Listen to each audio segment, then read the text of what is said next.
Welcome back to the channel. I just had a lot of complications. This is crazy. I was recording the first time, right? And then my mom came in and was like, "Yo, come get the bags." So I went to go get the bags, and then I went to go record again, and I didn't record on the camera. I just recorded audio. So now I'm here for the third time telling you welcome back to the channel, and we're doing it anyway.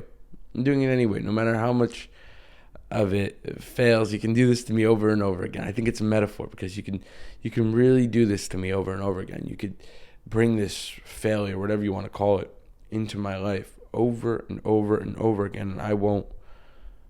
Hopefully, the goal is not to even flinch. Isn't that cool? I mean, isn't that desirable? I can imagine a world of me in the future. Maybe that person's watching me right now, future me. This person who's so daring and so willing to risk a lot. Things that I wouldn't risk now because I'm willing to risk more than I did years and years ago, right? Just keep getting better and willing to do things that are some people have fear to do. Maybe that's a man. I always say like a man is a person without vices. If you're a man without vices, you're a man. Or if you try to not have vices, right? No one's going to be perfect, but if you try to not have one vice, there you go. You could be a man. That's how I think of it.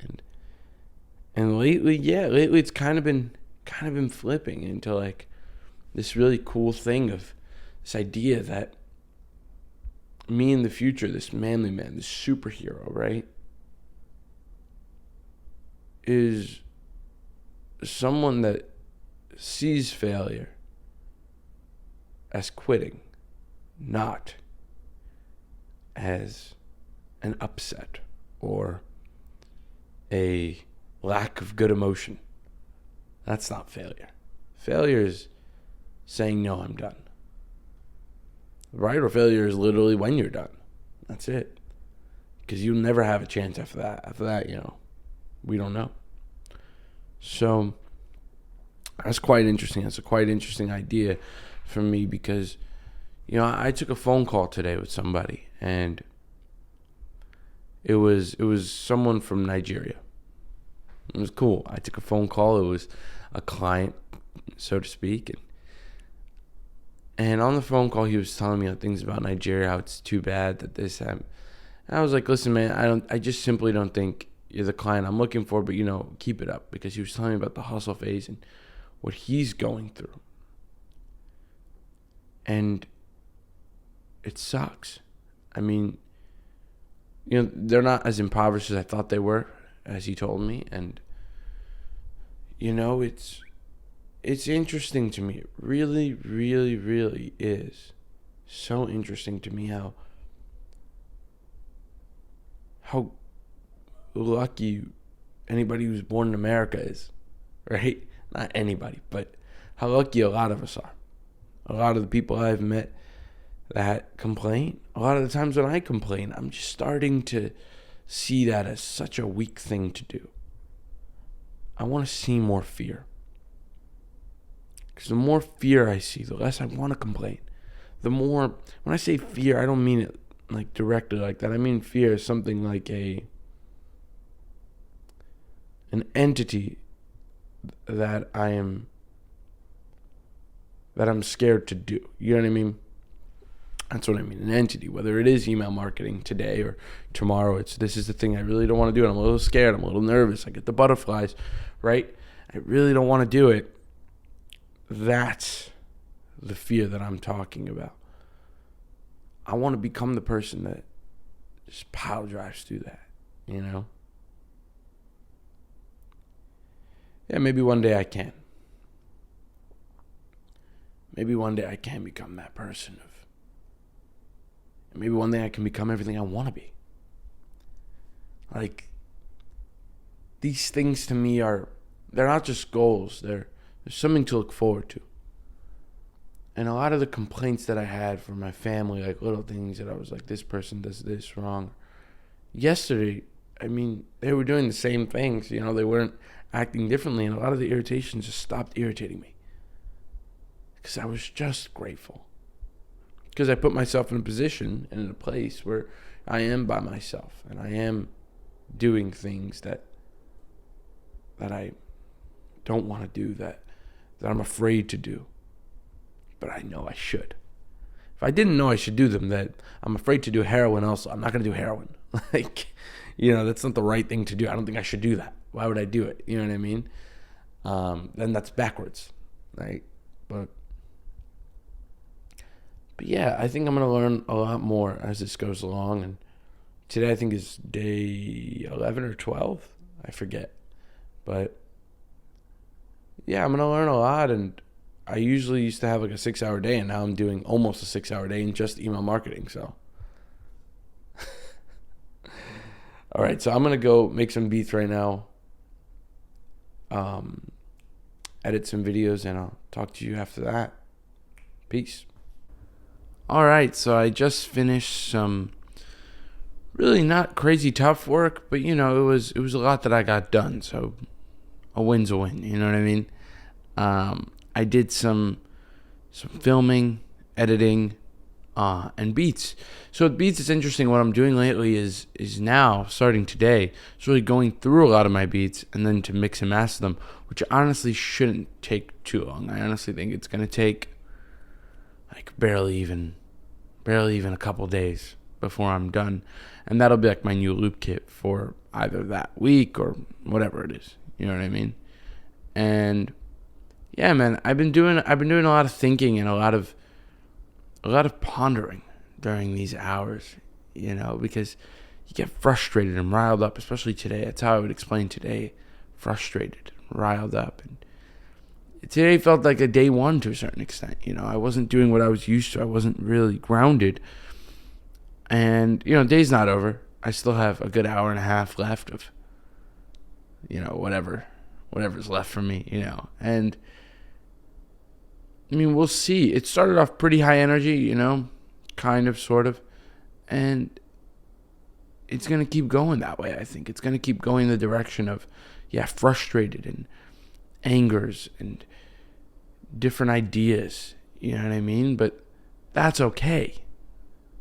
And that's what I think is where I start to get into panic mode, when I don't think that's okay. My mind gets into panic mode and I'm suffocating. I don't know where to go. You know what I mean? But when I start to realize that, that's fine. You can totally just do that. You could totally just be this person that deals with things like that. And it doesn't have to affect you. And if it does, that's okay. The only thing that's not okay is if you don't do it. So just do it. And the fact that I still have that piece of me, that makes me happy, It makes me happy to think that I have, to make me conscious of the decisions that I have made. That makes me happy. And if I just keep going, if I just keep doing this mind-bending, mind-splitting work, then there will be this light.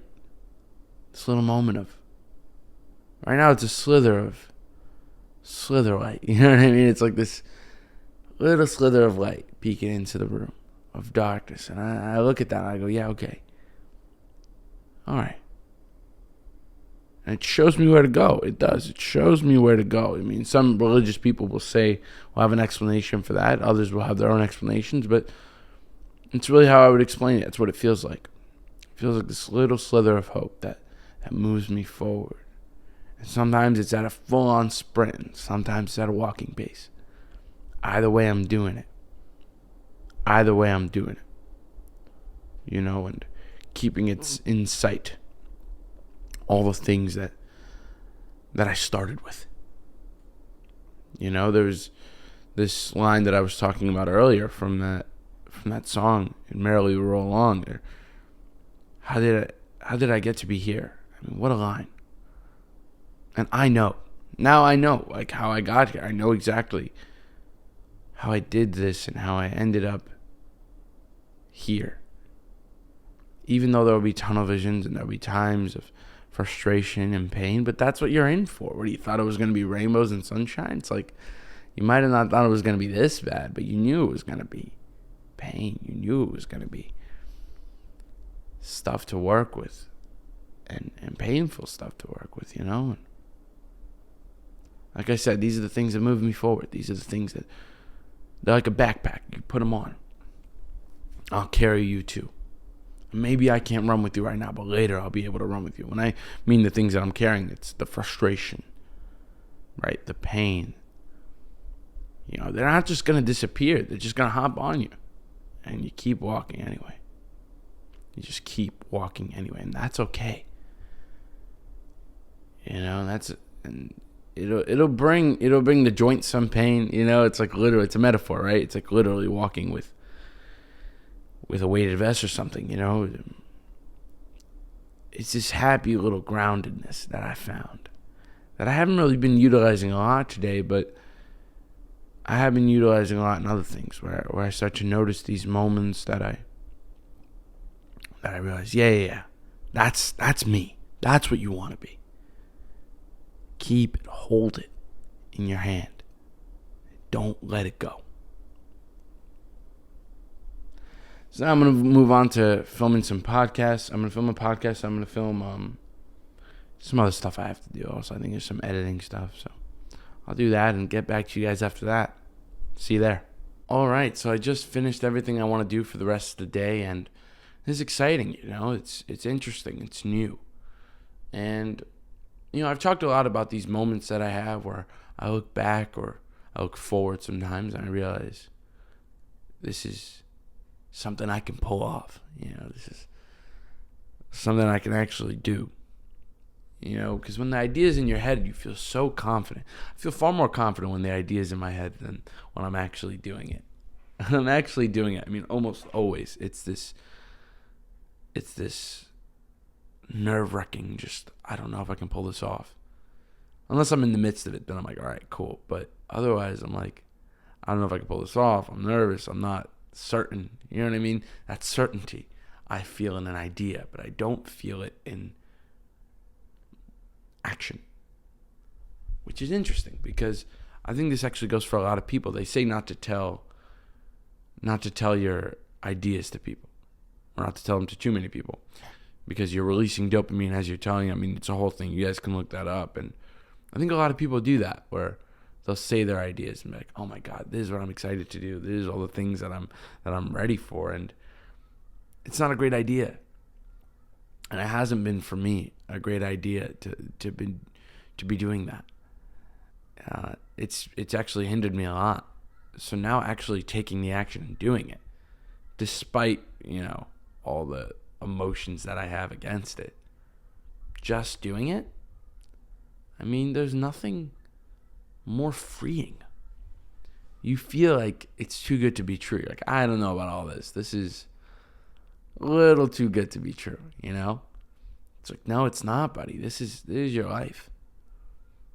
You know, and this is my life. At least for the past, you know, couple weeks, it's been. And it's been, you know, it really has been some of the worst times and worst hours. But it also has been some of the greatest. Some of the most coolest moments I've ever experienced. So, how can I describe this? I'm trying to say that